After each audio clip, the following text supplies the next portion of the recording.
Let me see. This morning I started my day at a meeting convened by the Learner companies at 2000 Tower Oaks Boulevard, which is their office building, headquarters. And we spoke to a group of developers and federal agencies.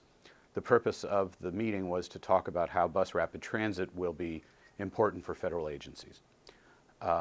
Senator Madaleno and I and Vice President Florine all spoke, and my statement is available. It's been circulated. And my message is that we need to take a step-by-step approach to the issues of transit funding, that we need to determine how much bus rapid transit will cost before we go to taxpayers and explain to them that they have to pay for it, that we're not ready to do that yet. And in particular, I think we are not in a position to submit the proposed transit authority legislation to the General Assembly again in 2016. I think if we do that, the outcome will be the same as it was in 2015. And if you lose this debate twice, it's going to be awfully hard to bring it back ever again. So I think our major focus now, as I say in my statement, should be in ensuring that the Purple Line is a satisfactory experience for its users, working closely with the state. We also need to communicate with the public during the construction of the Purple Line, because it's going to be a great and popular system once it opens, but during construction it's going to be very, very unpopular and disruptive. And so once the Purple Line breaks ground, we must also have in place a financing plan for the Corridor Cities Transitway, which has been promised to our up-county residents for decades. At this moment, we don't precisely know the scope of that project in terms of whether additional cost savings can be identified. We don't know how it will be paid for. We don't know what role the state will play in it. I'm not prepared to walk away from a state commitment to that state project.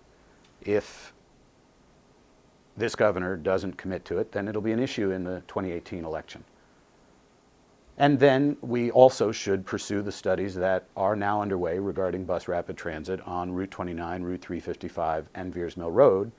And over the next 2 years or so, we will have a much better understanding of the scope of those projects and the cost of those projects. I don't believe you can go either to legislators or taxpayers and say we need a new mechanism to raise a lot of taxes without knowing what it is you have to pay for and how much it costs. We don't know that yet.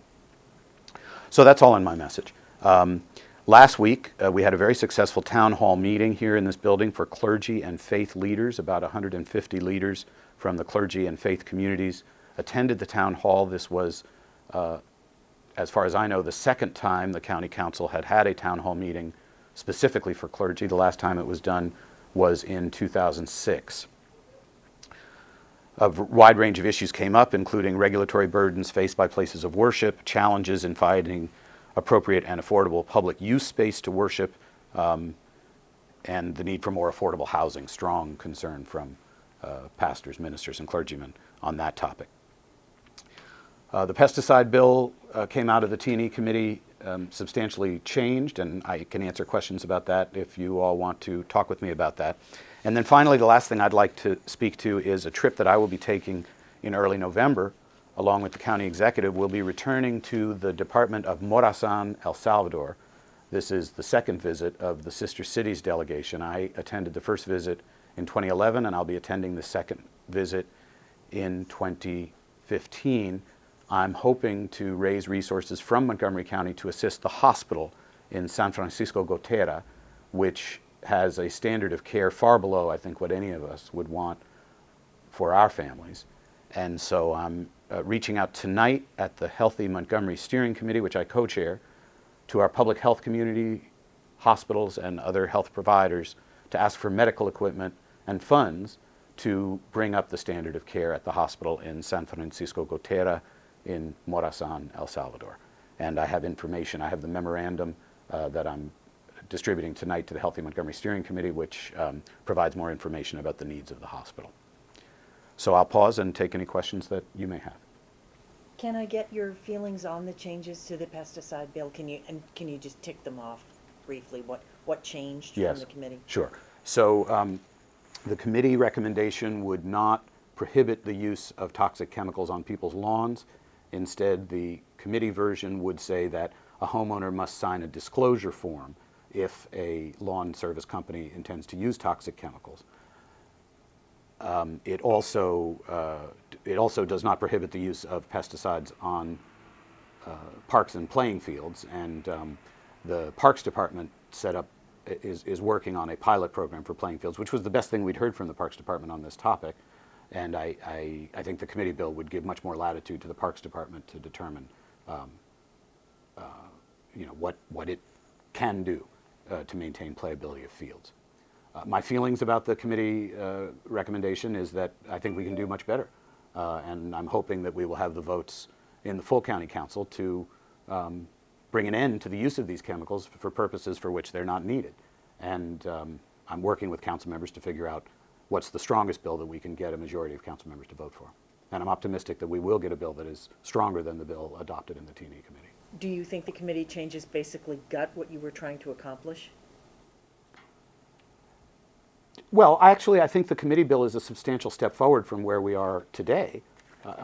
Everyone agrees that we want to stop using these chemicals that are hazardous to our environment, our water supply, to bees and other beneficial wildlife, and to humans. So everyone agrees on that, and that's progress. And we're talking about how to set in motion legal mechanisms to reduce the adverse effects of these toxic chemicals. And so I think the committee bill represents progress from what exists today, but I think we can get an even stronger bill. This is a little, well, it's very off topic and a little out of range, but you have mentioned the sister city relationship. I know you're very tied into the Latino community here. Do you have any feelings about the Pope's canonization of Junipero Serra? I attended the University of California. I think from the standpoint of the church, Padre Junipero Serra expanded the role of the church, in the Americas dramatically, and was an incredibly pivotal and historic figure in the history of the church. It's for the church to decide who should or should not be a saint. I'm Jewish. I don't have the ability to determine who should or who should not be a saint. But I certainly am very familiar with the history in both Alta California and Baja California. I visited most of the missions.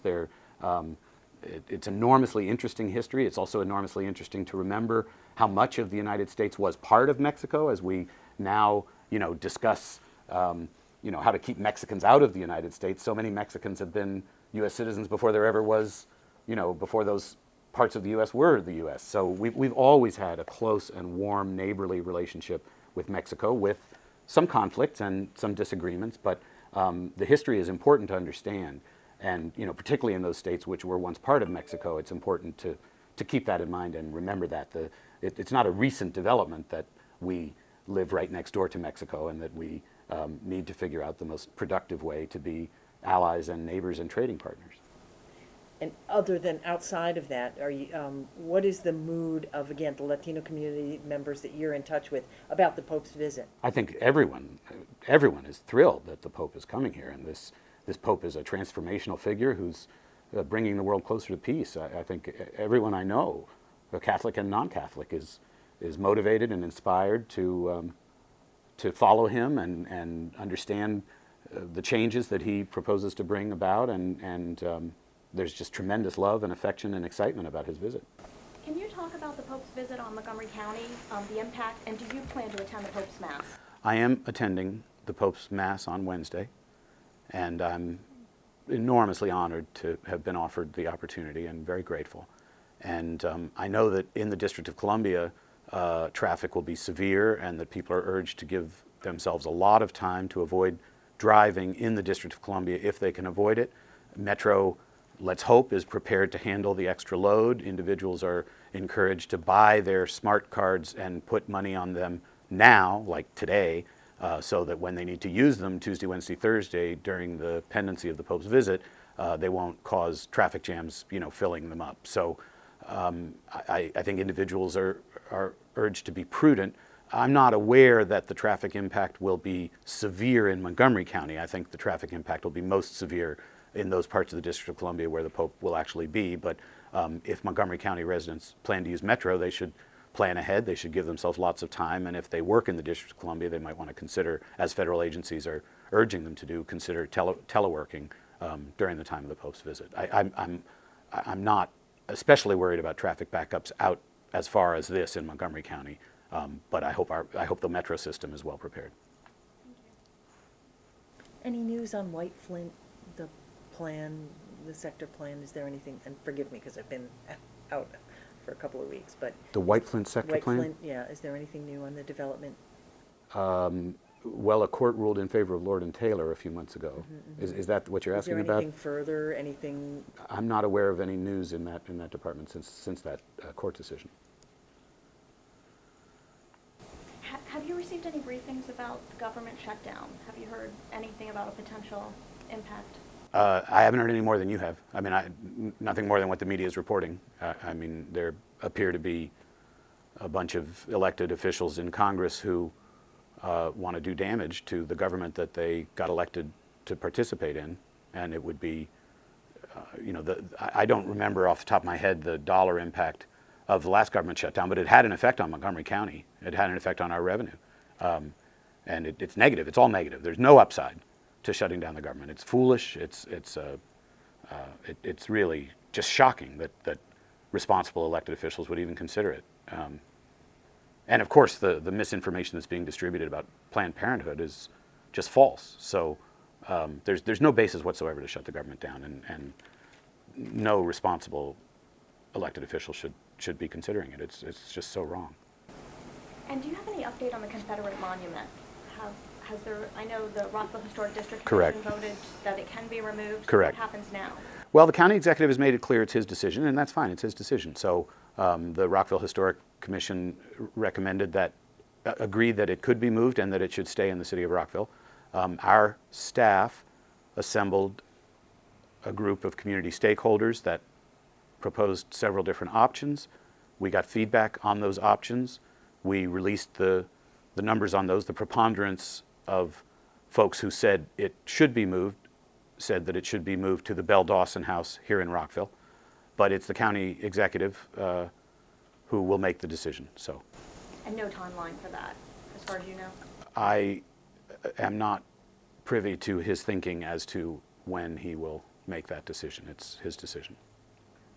But did the commission recommend a place for it? It did not. Or will that be up to him? That will be up to him. And then the Silver Spring Transit Center opened yesterday. I'm just wondering if you've gotten any reports about traffic or any updates. As far as I know, everything's functioning smoothly.